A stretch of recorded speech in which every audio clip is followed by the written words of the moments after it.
Bapak-bapak, ibu-ibu sekalian, tidak mau negeri ini dipimpin oleh pemimpin yang memenangkan pertarungan pemilu dengan cara curang. Haram hukumnya. Karena itu pertanggungjawaban dunia akhirat. Dan kalau kita memang mau menyelidiki pelaksanaan pemilu ini, betul-betul jujur, adil, seperti amanat konstitusi, tidak curang, tidak suap menyuap, tidak sogok menyogok, itu dilakukan pasti secara menyeluruh. Tidak hanya Pilpres. Karena pemilu kita ini serentak.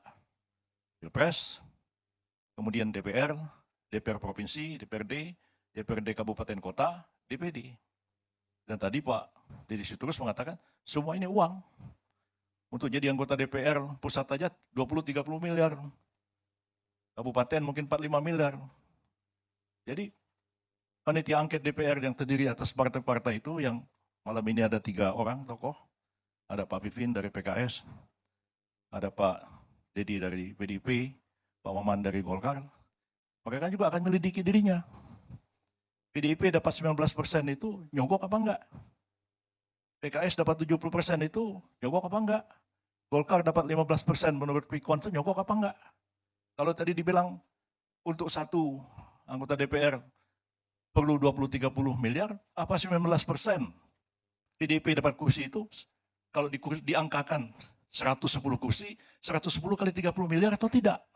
Bapak yang nyelidiki, Bapak sendiri mungkin. Pak Maman akan nyelidiki dirinya sendiri.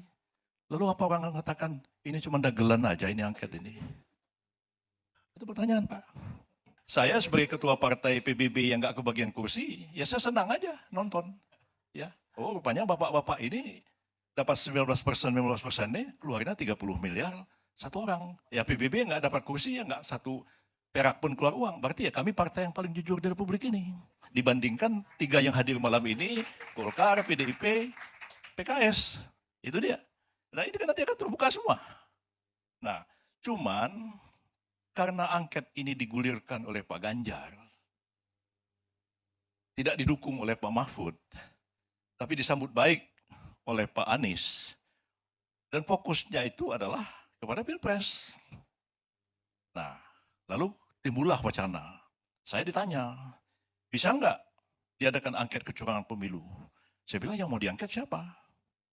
Ya, karena pasal 20A UUD 45 itu mengatakan bahwa angket itu adalah hak yang diberikan kepada DPR dalam konteks melakukan pengawasan terhadap pemerintah. Nah, terus mau diangket KPU, KPU bilang, loh kami kan bukan pemerintah.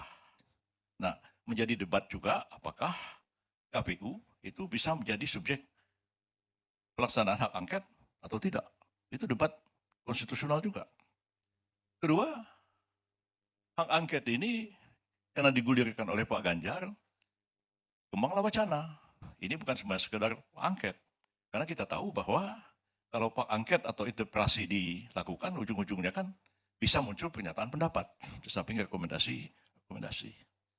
Yang mengatakan pernyataan pendapatnya itu ujung-ujungnya pemakzulan. Nah, malam ini sih dari Pak Deddy kita nggak dengar pemakzulan. Tapi dari wacana yang berkembang, ujung-ujungnya adalah pemakzulan. Nah, pertanyaan kita, hak angket ini akan berapa lama? Ya, seperti misalnya hak angket tahun 2009 itu kan hilang tanpa rimbanya, nggak tahu di mana rimbanya. Ya, nggak ada kelanjutannya. Padahal pada waktu itu masih berlaku undang-undang angket sebelum berlakunya pengaturan angket dalam undang-undang pemilu, undang-undang MD3. Bubarnya DPR tidak menyebabkan bubarnya hak angket. Itu menurut undang-undang hak angket yang lama dulu.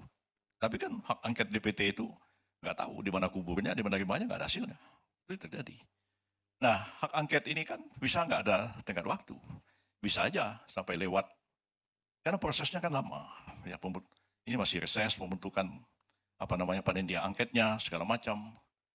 Mengusulkan ini, paripurna, setuju atau tidak, pembentukan panitia angketnya. Nah, apalagi mau disusuli dengan pemakzulan.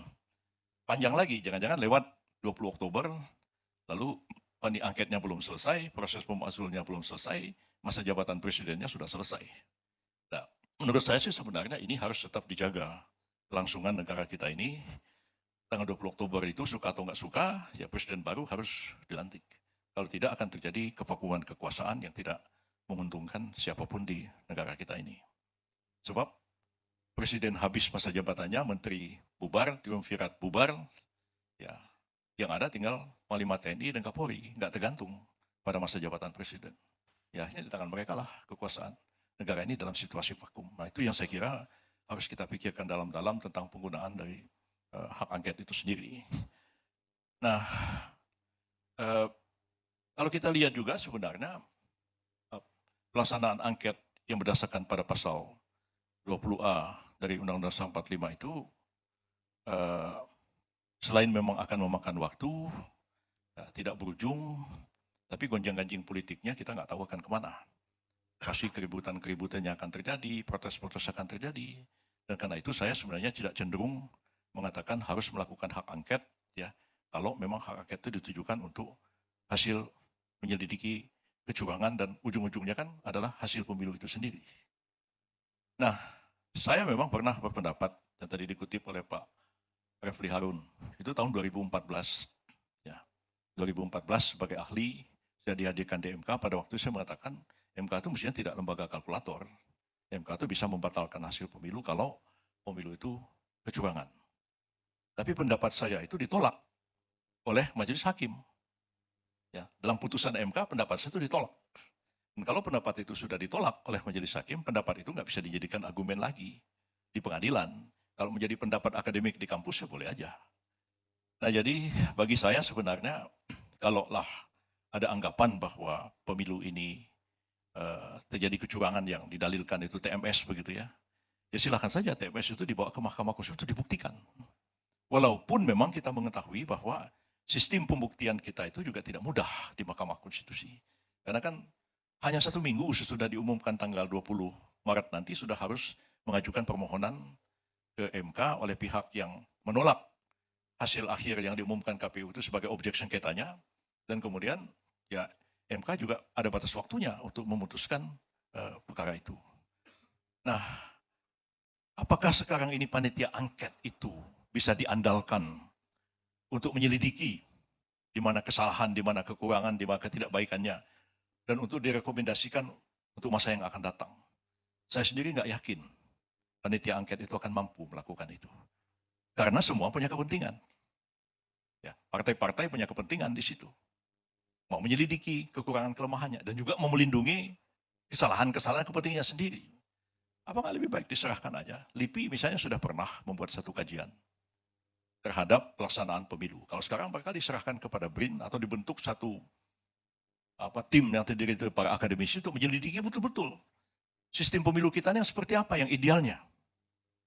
Ya, kami kan sebenarnya dari tahun 99, 98 sebelum pemilu 99 sudah menghendaki pemilu kita itu dengan sistem distrik sebenarnya. Cuman saya sama Pak Arya saja yang ngotot begitu, yang lain nggak ada yang setuju.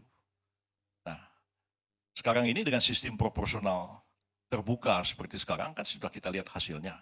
Dan dari pemilu ke pemilu, ya cara kita menghitung hasil coblosan itu sangat lama, sangat panjang.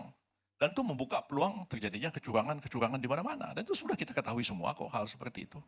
Nah, mengapa kita tidak misalnya belajar pada negara tetangga kita sendiri, ya.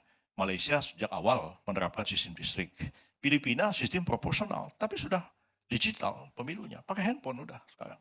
Pendidikan orang Filipina rata-rata sama aja pendidikan kayak orang Indonesia juga. Tapi pemilik melaksanakan itu tanpa banyak masalah dan pilpresnya juga berjalan baik, pemilunya juga berjalan baik. Nah, kita masih pakai paku, nyoblos juga di kotak-kotak suara.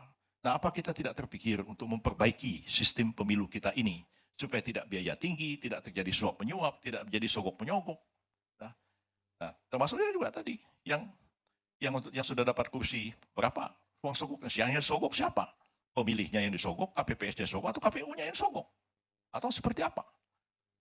Nah, jadi kalau ini sudah dibuka semua, bukan oleh panitia angket yang mereka sendiri juga, jangan-jangan terlibat juga dalam kecurangan-kecurangan itu.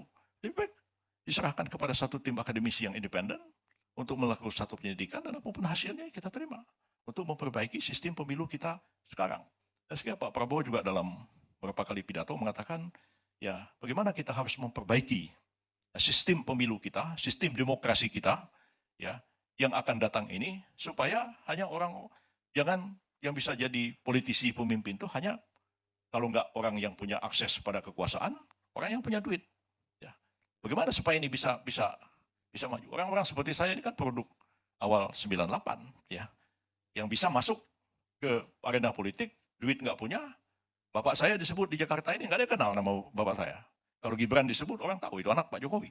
Ya, tapi yang bagaimana? Tapi kalau sekarang udah sangat sulit untuk muncul ke permukaan seperti itu ya, kecuali barangkali orang populer karena dia influencer atau dia artis atau dia apa direkrut oleh sebuah partai. Tapi ya kemampuannya seperti yang kita lihat di anggota DPR sekarang. Nah, gimana kita mampu melahirkan kader-kader politik yang kita harapkan nanti juga akan baik, ya direkrut dengan baik dan baik bagi kepentingan bangsa dan negara kita ke depan ini.